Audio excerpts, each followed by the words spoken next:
You ever had one of those dinners where you wish you'd just ordered takeout and eaten in bed? Well, let me tell you about the night my own family turned me into the punchline, and how, just 4 days later, the tables turned in a way none of us saw coming.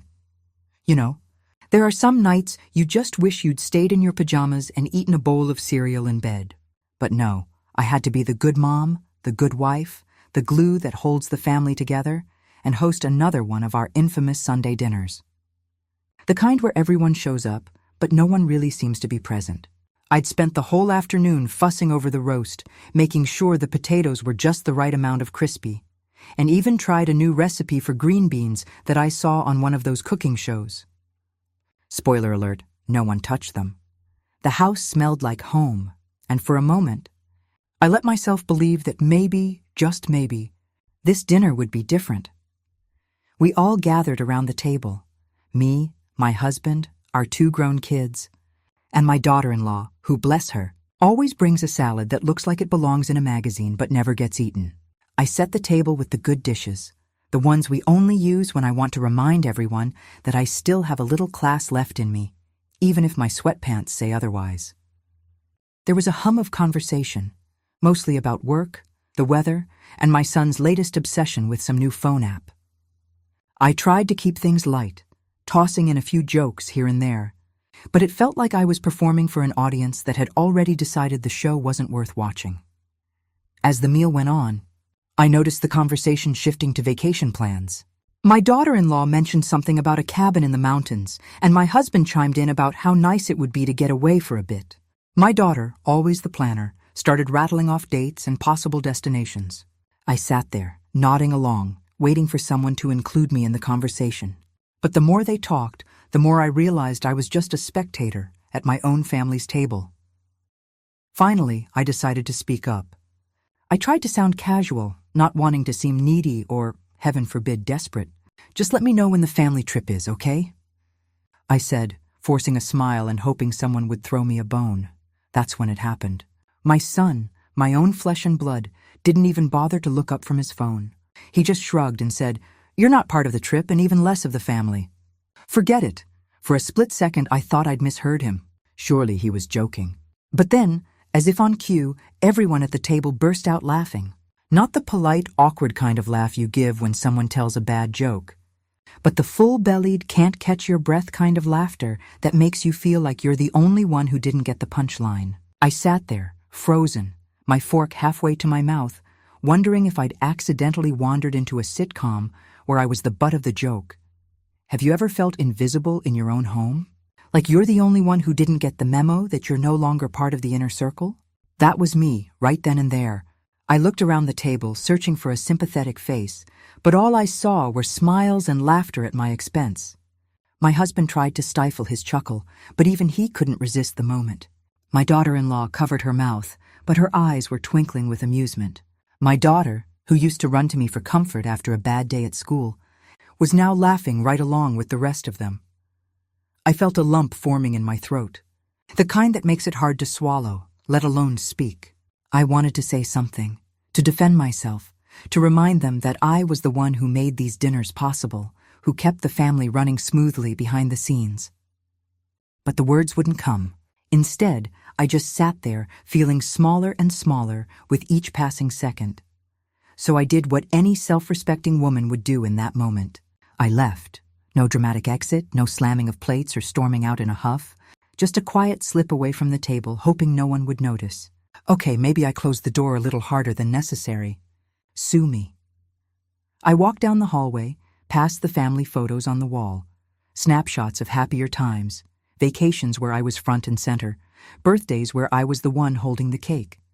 I paused for a moment, looking at those pictures, wondering when things had changed. When had I gone from being the heart of the family to just another face in the crowd? I made my way to the bedroom, closed the door, and let the silence wash over me. For the first time in a long time, I didn't feel like the glue holding everyone together. I felt like the extra piece in a puzzle that no one knows what to do with. I sat on the edge of the bed, listening to the muffled laughter drifting down the hallway, and wondered if they'd even notice I was gone. Have you ever had a moment like that? Where you realize you're not as essential as you thought? It's a gut punch, let me tell you. But as I sat there, I made a silent promise to myself. Things were going to change. Maybe not tonight, maybe not tomorrow, but soon. Because if there's one thing I've learned, it's that sometimes you have to remind people just how important you really are. And so, as the laughter faded and the house grew quiet, I wiped away a tear, straightened my shoulders, and started planning my next move. Because this story, it's just getting started. After that dinner, I decided it was time for a little experiment. 4 days of silence. No texts, no calls, not even a like on anyone's Facebook post. I didn't even comment on my daughter-in-law's latest photo of her cat in a Halloween costume. And let me tell you, that took willpower. I figured, let them miss me for once. Let them see what life is like when the family glue decides to stop sticking. I went about my days quietly, almost like a ghost in my own home. I made my coffee in the morning, read the paper, and even took a walk around the neighborhood, waving at the neighbors who, at least, still seemed to notice I existed. I didn't ask if anyone needed anything from the store, didn't remind my husband to take his cholesterol pill, and didn't check in on my son's never-ending car troubles. I just existed, quietly. It's funny how much you notice when you stop talking. The house was a little messier, the fridge a little emptier, and the laundry basket a little fuller. No one seemed to notice the towels piling up in the bathroom or the fact that the milk was down to its last desperate splash. I watched as my husband fumbled through the kitchen, looking for his favorite mug, which, of course, was still in the dishwasher. My daughter called out from her room, asking if anyone had seen her blue sweater, and my son wandered around looking for his car keys, which were exactly where he left them, on the kitchen counter, under a pile of unopened mail. I just sipped my coffee and watched the chaos unfold, a silent observer in my own home. By the second day, I started to wonder if anyone would actually notice my absence. Sure, I was physically there, but I wasn't doing all the little things I usually did. No reminders, no gentle nudges, no "don't forget your lunch" as they rushed out the door. I even skipped my usual morning routine of making everyone's favorite breakfast. Let's just say cold cereal and burnt toast became the new normal. I caught my husband eyeing me a few times, as if he was trying to figure out what was different. But he never said a word. My daughter sent me a text, just a meme, nothing important, and I didn't reply. She followed up with a question about her insurance, and still, I stayed silent. My son, who usually called me at least once a day to ask for advice or complain about something, didn't call at all. Maybe he was still nursing his bruised ego from the dinner table incident. Or maybe he just assumed I'd always be there, ready to jump in and fix whatever mess he'd gotten himself into. By the third day, I started to feel a little lighter. There was something oddly freeing about not being the family's personal assistant. I took a long bath, read a book I'd been meaning to finish for months, and even treated myself to a movie marathon. No interruptions, no demands, just me and a big bowl of popcorn. I realized how much of my time and energy I'd been pouring into everyone else, and how little I'd been saving for myself. It was a revelation, really. Maybe I'd been too available, too willing to drop everything for everyone else. Maybe it was time to reclaim a little space for myself. But here's the kicker. On the fourth day, just as I was starting to enjoy my newfound peace, my phone rang. It was my husband. Now let me tell you, my husband is not the type to call unless it's absolutely necessary. He's more of a yell from the other room kind of guy. So when I saw his name pop up on my phone, I knew something was up. I let it ring a few times before answering, just to keep him on his toes. "Honey, did you pay the loan this month?" "The payment failed," he said, his voice tinged with a hint of panic. Oh, the sweet sound of panic in his voice. I could almost picture him pacing the living room, running his hand through his hair, trying to remember if he'd missed something. Turns out I'm the one who handles all the bills. The family CFO, if you will. I pay the mortgage, the car loan, the utilities, the credit cards. You name it, I handle it. Suddenly, I wasn't so invisible anymore. I paused for a moment, letting the silence hang in the air. "Did you check the account?" I asked, keeping my voice calm and even. I don't know how," he admitted, sounding sheepish. Of course he didn't. Why would he? I'd been doing it for years. I could almost hear the gears turning in his head as he realized just how much he relied on me. I could have swooped in and fixed everything right then and there, but I decided to let him sweat a little longer. Sometimes people need to feel the consequences of their actions, or inactions, to truly appreciate what they have. Have you ever noticed how quickly people remember you when something goes wrong? Funny how that works. Suddenly, I was the most important person in the house. My husband hovered around me asking if I needed anything. My daughter offered to help with dinner. My son even sent a text asking if I was okay. It was as if my silence had flipped a switch, reminding everyone just how much I did for them. I didn't gloat. Well, maybe just a little. But mostly, I felt a sense of satisfaction. Maybe it was time for a new normal, one where I wasn't taken for granted, one where my voice and my silence mattered. And as I watched my family scramble to pick up the pieces, I realized that sometimes the best way to be heard is to say nothing at all. That night, after 4 days of silence and a day full of watching my family tiptoe around the house like they were living with a sleeping bear, I finally let myself relax. I curled up on the couch with my favorite blanket, the one no one else is allowed to use because, let's be honest, it's the only thing in the house that's truly mine. I scooped myself a generous second helping of ice cream, because why not? If you can't indulge a little after being made the family outcast, when can you? The house was quiet, save for the distant hum of the dishwasher and the occasional creak of the floorboards as someone tried to sneak past my door. I could almost hear the gears turning in their heads, wondering if I was still mad, if I'd ever speak to them again, or if they'd have to start Googling how to pay bills and what does a mortgage even mean. I was halfway through my bowl of Rocky Road when my phone buzzed on the coffee table.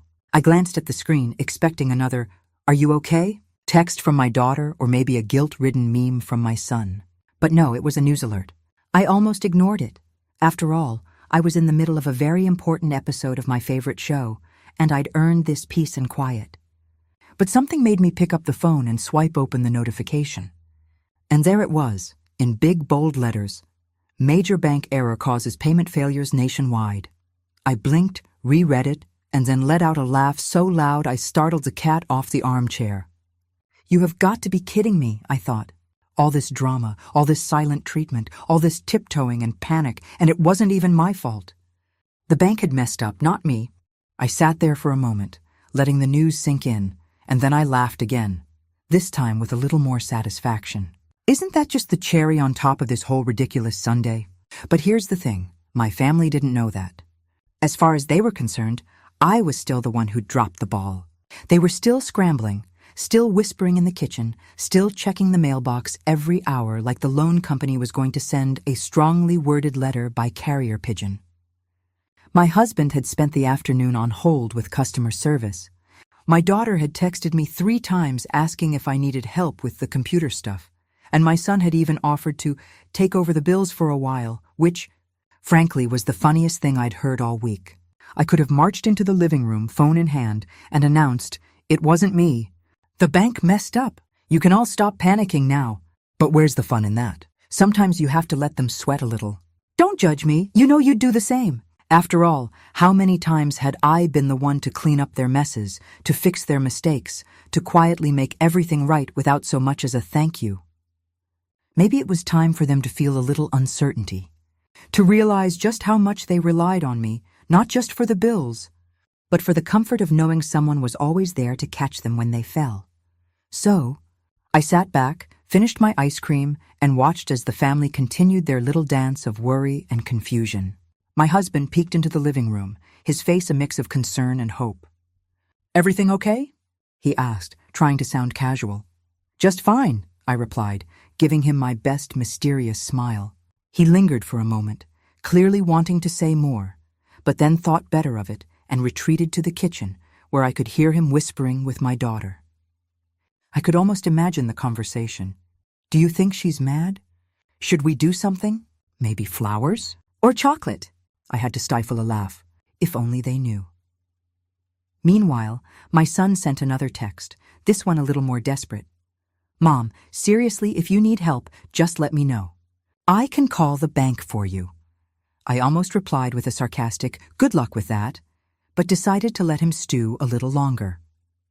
After all, he was the one who'd declared I wasn't part of the family trip, or the family for that matter.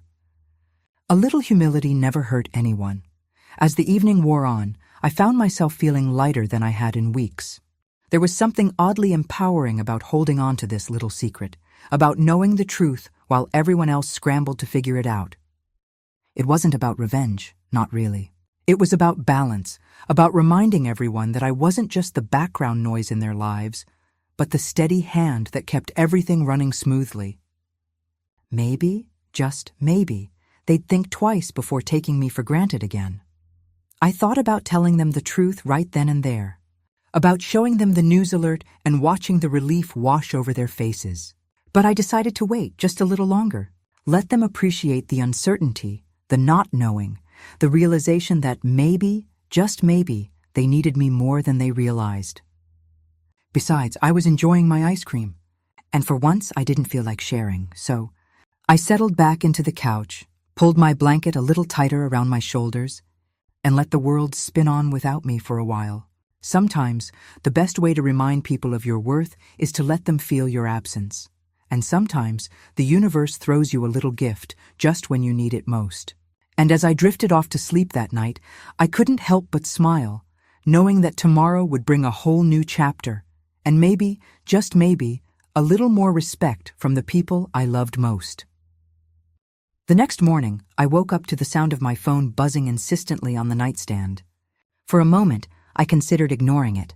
After all, I was just starting to enjoy this new era of peace and quiet, and I'd gotten used to the idea of not being at everyone's beck and call.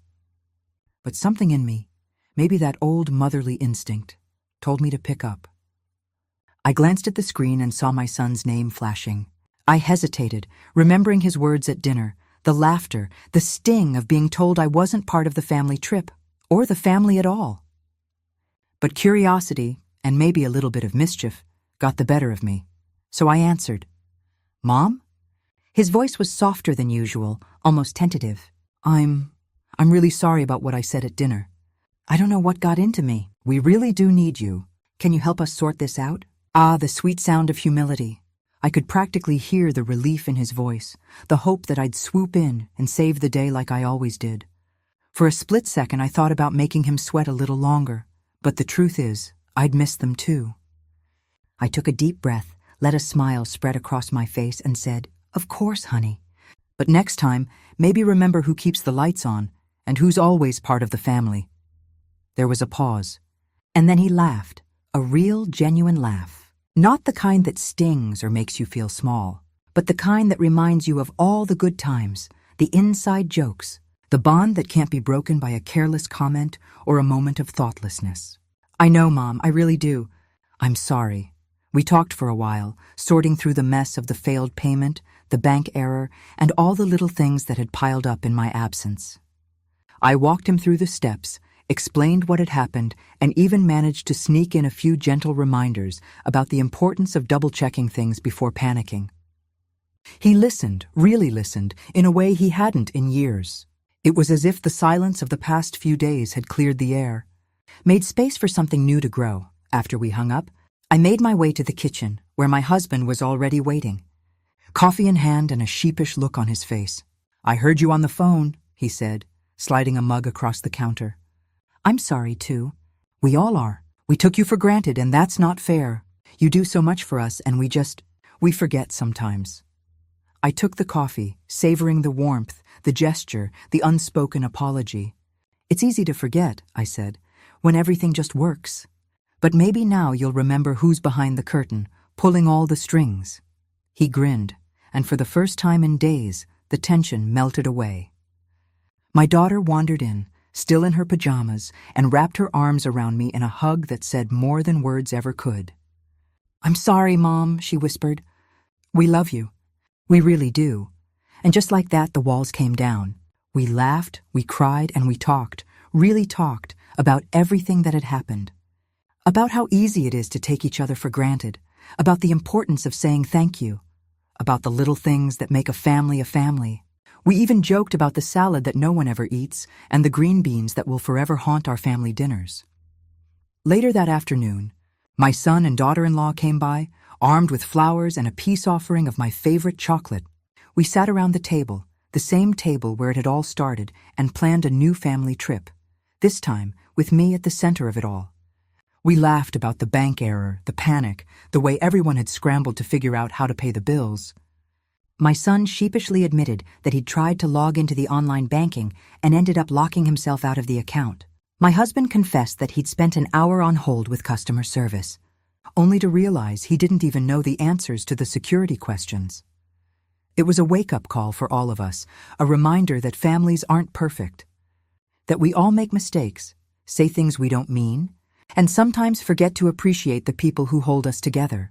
But it was also a reminder that love is bigger than any one moment, that forgiveness is possible, and that sometimes a little silence can speak louder than words. As the sun set and the house filled with the sounds of laughter and conversation, I felt something shift inside me. I wasn't just the family's problem solver or bill payer or dinner maker. I was their heart, their home, the one who kept the lights on, literally and figuratively. And for the first time in a long time, I felt seen, valued, and loved. We ended the night with a toast to family, to forgiveness, and to the hope that we'd never let things get so out of hand again. And as I looked around the table, at the faces of the people I loved most, I knew that no matter what happened, we'd always find our way back to each other, because that's what families do. So, ladies, have you ever felt like the invisible glue holding your family together? Or maybe you've had your own dinner disaster moment. Drop your story in the comments. I'd love to hear it. And if you enjoyed this little slice of my life, don't forget to hit subscribe for more real stories, laughs, and a reminder that we're all in this together. Because let's face it, family may drive us crazy, but we wouldn't trade them for anything. Most days anyway. Subscribe now, and let's keep sharing the journey, one story at a time.